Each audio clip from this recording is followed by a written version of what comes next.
Greetings and welcome back. You're listening to Side Hustle School. I am Chris Guillebeau. Here we are with another weekly recap. We have just finished week number 10, and I have just finished traveling around the world. So I just came home from being in Sri Lanka, then Doha, Qatar, a little side trip to Zurich before going on to London, eventually making my way back home. Next week, I have a Side Hustle School workshop in Los Angeles, and then Denver on the other side of that. Maybe I'll even see you at one of those. But otherwise, I'm home for a bit. Been getting lots of emails from people working on different projects. Our listeners are doing really fun things. I continue to learn from you, and I want to make sure the show supports you. I want to make sure it gives you everything you need. So keep sending in your questions and telling your friends about the show. All those things help a ton. And speaking of questions, in today's recap, we'll do more listener questions, a look back on the week, and a quick little preview of what's to come next week. Hey, Chris, my name is Michael.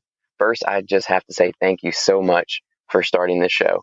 I stumbled across Side Hustle School only a few days after you started broadcasting, and this is exactly what I needed and what I've been looking for. Here's my question. I'm noticing the big challenge for me in getting my side hustle going is changing my bad habits to good ones, specifically as it relates to how I spend my time outside of my 8-to-5 job.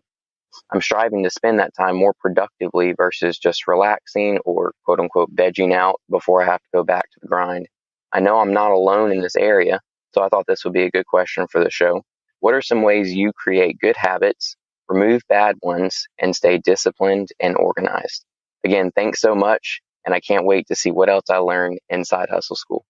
Michael, you are awesome. Thank you so much for listening. Yes, I know this is a common struggle for many of us, myself included. I don't know if you're ever going to get to the point where every moment is productive and you have no bad habits. I'm also aware that most of the people who listen to the show do have day jobs, and they are busy, and they have lots of stuff going on. So one thing I've noticed for myself that's helpful, if you only have a short amount of time to work on something, like you've got your job, you're going to be tired when you go home, you know this, but you've kind of set aside this 30-minute block of time or whatever it is to work on your project. My advice is to plan ahead what you're going to do during that 30 minutes. So you're not just kind of sitting down and saying, okay, now what? Because that can be overwhelming.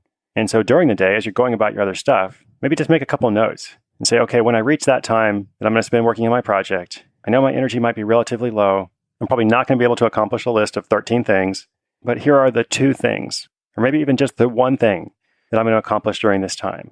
And if I'm able to do more, that's great. If I get a second wind or if I end up having more time, that's awesome. But if nothing else, at least this 1 thing's going to get done. So that's a small little tip that's helped me, and I hope it's good for you too. Thanks again for listening. Hey, Chris, this is David from California. I'm a big fan of the show and of your books as well. You've mentioned before that you advocate quitting strategically rather than failing at the same thing until you succeed. My question is, how do you know when to give up on something and try something else, or whether to keep going? David, awesome question. Thank you for listening. This is something that came up a lot on my last book tour. I wrote about that concept of strategic quitting, how I think it's not true that winners never quit. I think real winners actually give up all the time. Winners are constantly reevaluating and always asking themselves what the best possible thing they can do is. But yes, how do you know when to quit or when to keep going? Here's a very simple framework for you. When you're trying to figure this out, ask yourself 2 questions. First of all, is it working? Second, do you still believe in it? And your answers to these questions are going to determine what you do next. So if something is not working and you don't believe in it anymore, then I think you should quit. You'll be much more successful trying something else. And obviously, if it's working and you believe in it, then you keep doing it. So you only have to look at it in more detail when those answers are different. And if something isn't working, but you still believe in it, well, that's great. It's your mission. You just have to change what you do about it because it's not working. So maybe the change is tactical. But it can also be the case that something's actually working just fine, but you don't believe in it anymore, and your heart's not in it. If that's the case, then I think you have to make a change too. Because in the long term, most of us are going to be the most satisfied, the most fulfilled, when we're doing something that not only is working great, but we also believe in it and are very motivated to continue. Thanks again for listening. You guys are awesome.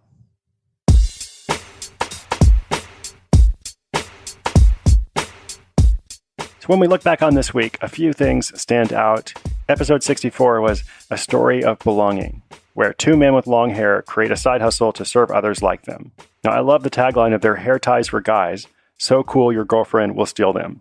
They're really playing up on this notion of identity, of shared experience across different people who have nothing else in common, other than the fact that they are men with long hair. Episode 65 was about the finance employee who sells more than 200,000 self-published romance novels.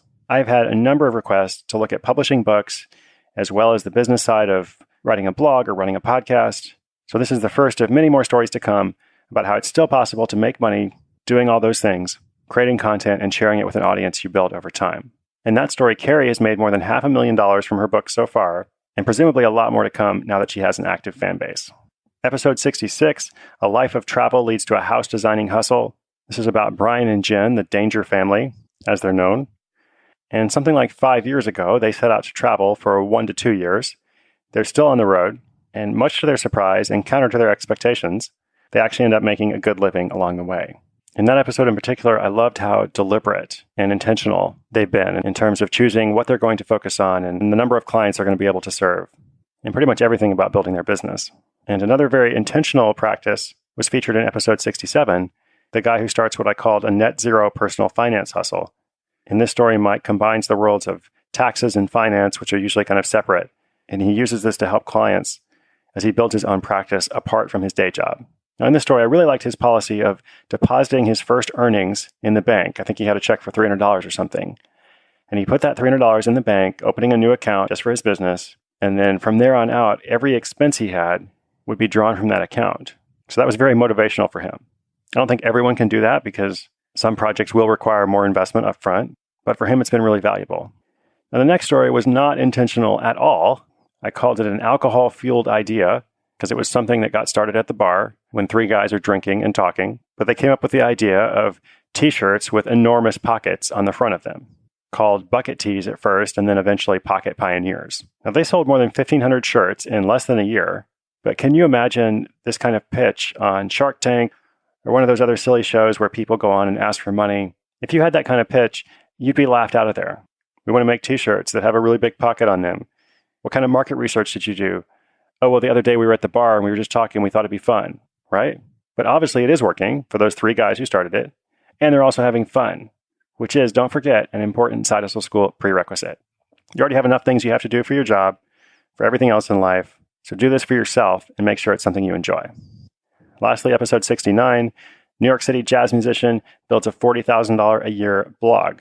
As I said, it is possible to make a good living by writing or teaching, especially when you're sharing specialized information. So if you're interested in that whole world, be sure you listen to that episode, check out those show notes.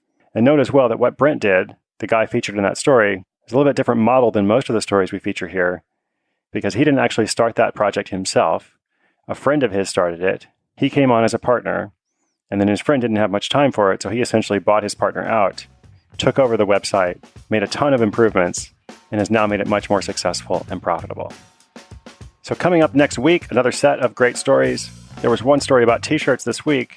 I think a couple weeks ago, I told you about someone who's actually made more than $50,000 using a platform called Merch by Amazon. Well, next week, we're actually going to have another T-shirt story, which is totally different.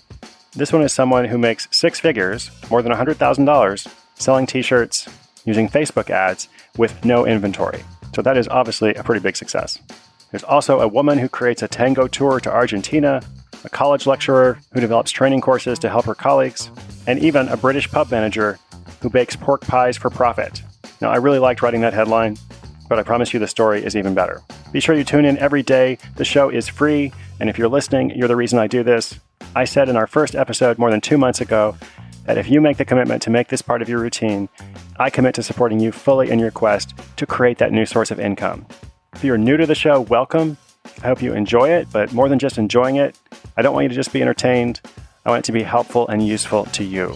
I want to hear about your success story by the end of the year, if not much sooner. When you subscribe in iTunes or any other service, the episodes will come straight to your phone, tablet, or computer. Now, speaking of iTunes, if you're enjoying the show, I'd be very grateful if you'd go and leave a quick rating there. Just takes a second. And if you want to be extra awesome, you can also write a quick review. It can just be a couple of sentences about why you listen to the show and why you think it's a good resource.